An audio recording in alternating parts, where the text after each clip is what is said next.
right, so today we're going to discuss deterministic conversion attribution that preserves user privacy.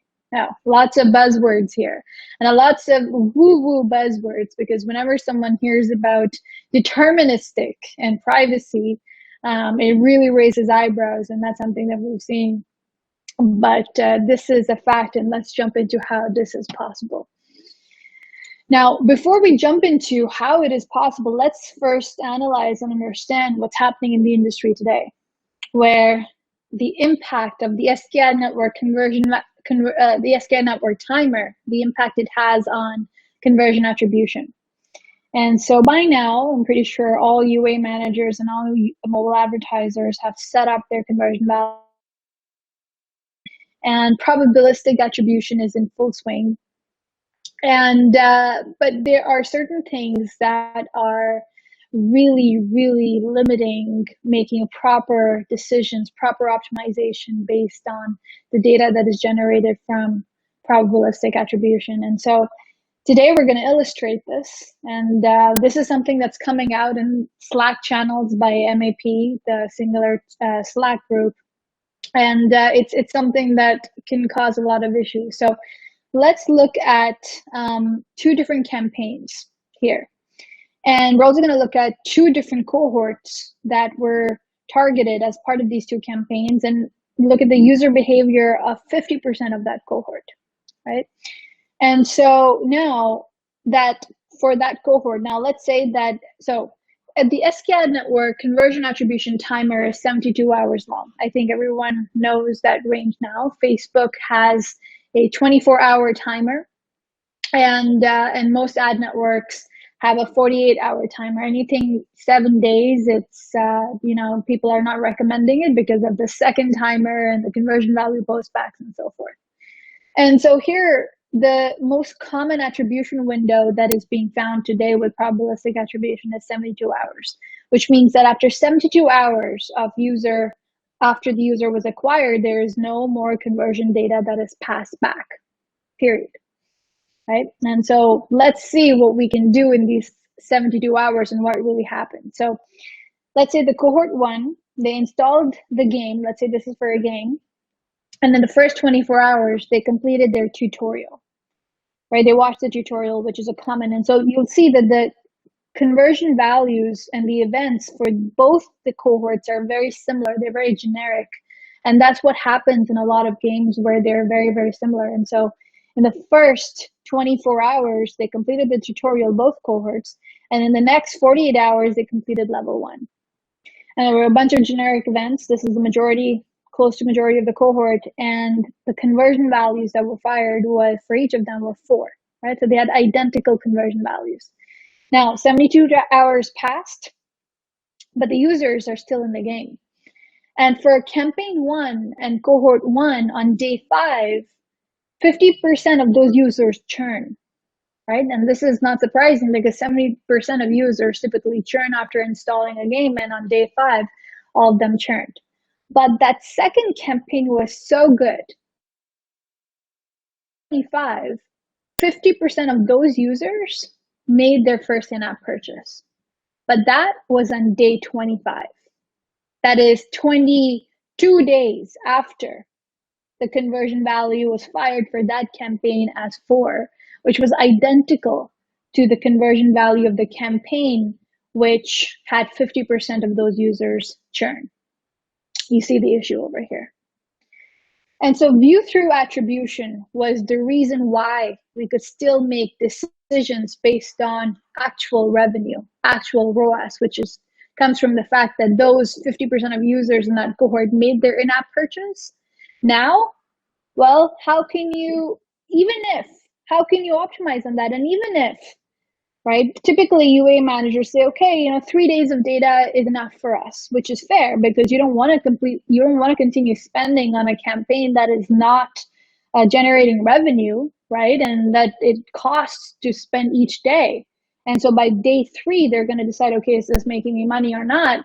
And they're going to do it based on the signals that they have. But before, because of view-through attribution, they can look and confirm whether they made the right decision or not. They could see what was the revenue I generated on day 25, and did I make the right decision by turning off campaign 2, which would have been a terrible decision, right? And did I make the right decision by keeping campaign on, which was, again, a bad decision? And so now they don't have that visibility into day 5 and day 25. And obviously, we can see how critical it is with regards to long-term impact of these campaigns and long-term bottom line growth. And we're going to talk about how we can solve this. Now, another issue that's happening in the industry with regards to lots of probabilistic attribution players is that the accuracy of these predictions is being overstated. So let me ask you, if the conversion events for the first 72 hours or for 3 days were exactly what you see on the screen, that is installed, completed tutorial, and completed level 1, how can we predict with confidence, with 90% accuracy, that on day 30, revenue was an X amount? We don't know. Completed level 1 that gives really no signal. It gives the same signal as the person who churned, same signal as the person who made an in-app purchase on day 25. There's no difference. And so 90% accurate, well, you judge the accuracy of that. Same thing for D30 ROAS. How can we say it's 95% accurate considering that user journeys are completely different? They could go really any way after day 3. We cannot make these claims with confidence, and it's important for UA managers to know what exactly is the probabilities they're playing with.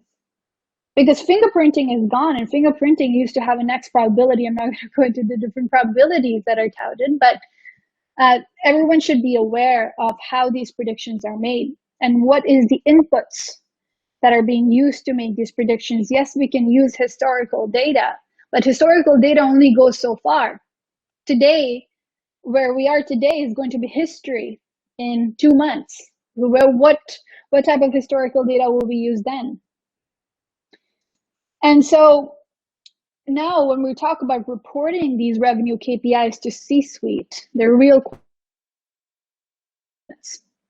Can we do this and actually say that this was the revenue when it doesn't match the actuals? Can we hold up to that? And can we optimize with confidence without knowing what happened on day 25? Now, it is our opinion that this is what's likely to happen. Right now, ATT released, a few weeks ago, about a week ago, it feels like it's been so long, but it's been 2 weeks or so is when it officially hit. And we believe that the long-term impact, you're going to see it in a month or two. UA managers are going to be saying things like this. We drove 54K installs this month. The conversion values were complete tutorial, complete level 1, watch ad, and make in-app purchase. These were the conversion values. The attribution window for Facebook was 24 hours, but other channels was 3 days. So KPIs are a little all over the place, right? Different attribution windows for different channels. Now I'm confused about where the predicted 9,230 D30 revenue is coming from.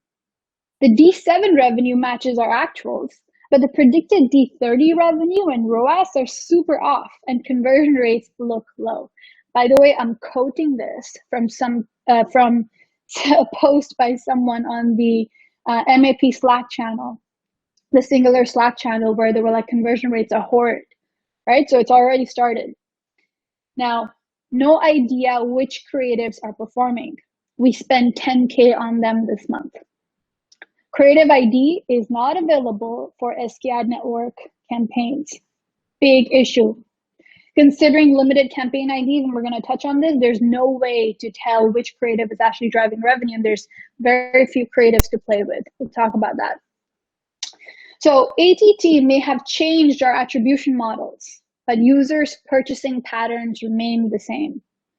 Ask yourself, when was the last time you installed an app that was not a subscription app, because free trials happen relatively quicker, but let's say a game or a shopping app, and made a purchase within the first 24 hours or within 72 hours? Like 20 days or so. I mean, if I already know it, if I already have a relationship with the brand, I probably would do it sooner. But I don't even remember sometimes. Sometimes it's just a natural process. I may do it 7 days, I may do it 14 days. And so people take their time to make a purchase, right? And in games, and I'm quoting a director of performance marketing who said this verbatim, that users typically make in-app purchases in games 40 to 50 days after the install. So what is 3 days of events going to tell us? Now, thankfully, it can come off as a little intimidating because someone's got to break the truth. But there is a better and a simpler way to generate an attribute 100% accurate. Yes, 100%. Deterministic conversion data while preserving user privacy.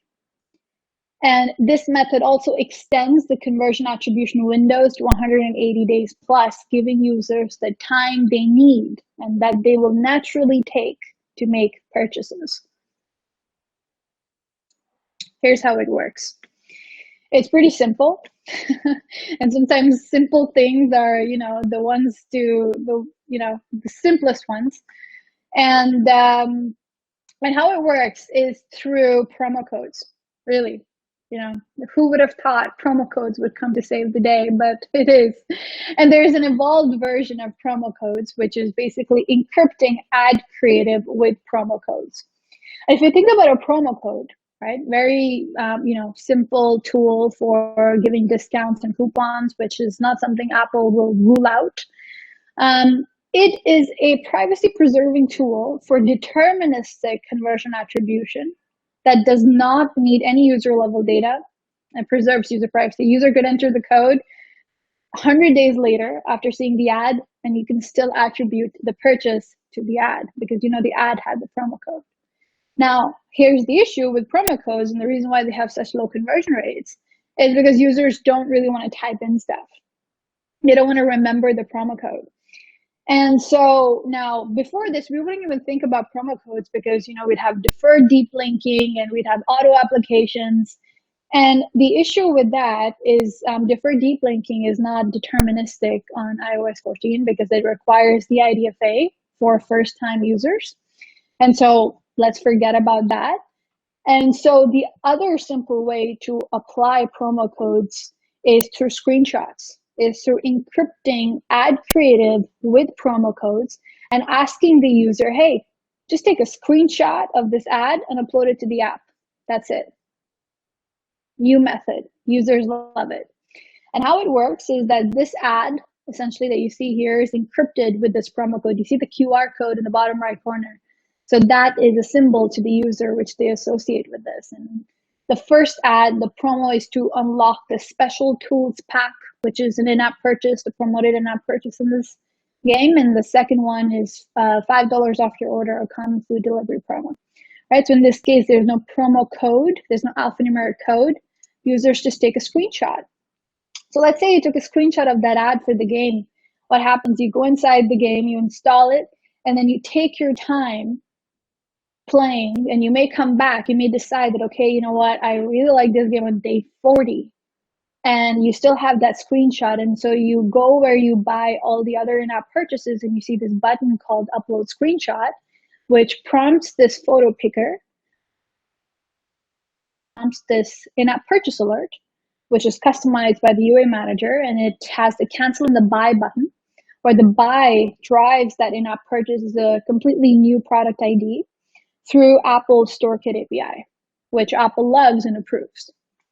And so that essentially allows us to attribute the purchase of that in-app purchase or promotion to that ad. Also works similarly for apps with checkouts. So the way Apple classifies purchases inside apps are essentially in the form of digital goods and physical goods. Where digital goods are promotion, I just was getting messages. So digital goods are essentially non-physical items. So if you think of content, if you think of purchases inside games, basically something non-physical. So all games and all subscription apps would fall into that category where they have to use Apple's payment system to drive transactions, right? Otherwise, Apple's going to reject the app. Whereas physical goods are essentially physical items like shopping and food delivery, and banking can also be considered as a physical good, where Apple does not impose or does not require apps to use their payment system, right? So they can use their own checkout payment system. And so it works with that as well, where in this case, they upload the screenshot for a food delivery app, and it prompts open the alert, which auto applies the promotion as it would in the checkout field. So they're just replacing the checkout field or the promo input, the text field input. And so to figure out whether users like this, we surveyed 1,018 of them. And we figured out that users like uploading screenshots 3 times more than typing in codes, right? So we asked a bunch of influencers to post this as polls on Instagram. And what we found was users were anyway taking screenshots to apply promo codes, right? So one was like, to remember, and she says that over here, and there were a bunch of other similar ones. I always screenshot, and then I have to look up the code from that screenshot, because let's face it, no one's ready to make that purchase the first time they see the ad, right? Like, unless it's a really impulsive purchase, like people typically want to save it for later, that weekend or whatever it may be. And so people take screenshots of ads anyway to remember the product. And whenever it's a promo code, people take a screenshot of it, and now they have to go and remember the code in the screenshot and then type it in, and autocorrect gets in the way and all of that, and they churn. Here, just take a screenshot and upload it, and that's what they confirmed, that this would be eliminating a step. And the advantage for advertisers is that attributed conversions are 100% accurate, right? So when a user uploads a screenshot and makes a conversion, that user, there's no user ID, but there's a redemption ID, essentially. And that redemption ID is unique, and it's for that one user, and it corresponds to a purchase. And so that is aggregated at the campaign, the channel, and the creative level, not a user level. We don't know who's the user that did it, but we know how many screenshots were uploaded, how many in-app purchases happened, how much was the revenue that was generated, and that's attributed to the creative, the channel, and the campaign. And so you still get those same deterministic conversion KPIs, but without any user data whatsoever. And now a lot of challenges that UA managers, the organic bucket, right? So you saw the ad, users saw the ad, they don't want to make a purchase at that time. They take a screenshot of it, even in general, and they come back, that weekend or the next month when they feel like, okay, I want it now. And that purchase ends up in the organic bucket. And particularly with iOS 14, purchases after day 3 are going to be inattributable. Don't know whether they happen. It's going to be predictions, and we've seen what those predictions can result in. And so this, even if here the purchase happened on day 50, you'd still know that it happened through that ad. And so it's a great thing to plug into the existing UA stack to supplement or be a proxy for that view-through attribution that's no longer present. And of course, creative testing and optimization will be supercharged using this, because there's only 100 campaign IDs, and there's only 7 or 8 that are available for UA managers to play with. The rest are taken by Facebook and the other ad networks. And so now with these 7 to 8 campaign IDs, before there would be unlimited, but now we have 7 or 8. And there's only 7 or 8. Oh, there's a question. I'll just wrap up and we can get there. Okay, cool. We can go a little long. All right. So now so for creatives, right? So you have 7 or 8 campaign IDs, right? And so now with campaign IDs, before you had unlimited campaign IDs, now with 7 or 8 campaign IDs, you have to decide which is the creative that's going to get plugged into that campaign, right? And note that you're spending money to create these creatives. And so not knowing which creatives are driving revenue, how is that decision going to, how are you going to optimize for that decision? How are you going to make that decision? And, you know, which designer are you going to pick? Which agency are you going to spend money on? And so this helps you essentially know which creatives actually drive revenue and make those decisions accordingly.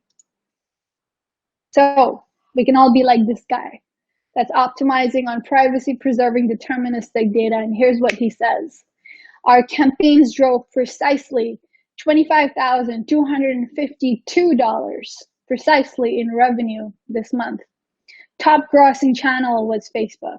Creative produced by Agency X drove $7,732 in revenue, so it paid for itself 2 times over. Can't say the same about creative by Agency Y. The creative only drove $525 in revenue.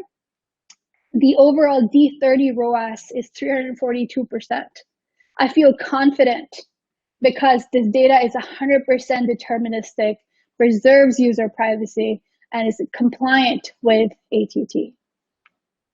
So if you have questions, I believe there's one, we'll jump into that. You can find us at the MGS Optimize Slack channel. You can email me at tanya@flyshot.io or connect with us on LinkedIn. We're constantly posting content around this subject. Thank you. Thanks, Tanya. That was amazing. Love that. Like, love your energy and love your vibe. So we do have a question, and I can read it out to you, and then, yeah, you can just take it from there. So we have a question from Matt, and the question is, how much of a discount should it be so the user bothered to screenshot and keep it? Well, you know, it can range from 25% to 30%. The thing with discounts is that, you know, when people look at a percent off, it's this, the financial incentive is enough for them to get triggered, right? Like, okay, it's 10% off, fine, I'll still do it, right? And so obviously higher the better, right? And so I think 25% is a good number. That's, you know, it's a good percentage off. Awesome. Thank you. Okay. We actually have 1 more minute, so if anybody else has any questions, throw them in the chat really quick. Otherwise, definitely, if you have feedback or questions, you can reach out to Tanya at the email that she's listed, or reach out to her on Slack or LinkedIn. So yeah, thank you, Tanya. Thank you so much. Really appreciate you being here, and thank you, Flyshot, for sponsoring. So grateful. Thank you. And yeah, I think Awesome. we're good. All right. All right. Have a good rest of your day, and thanks everybody for joining us. Thanks, Rachel. Bye-bye. Thanks, everybody.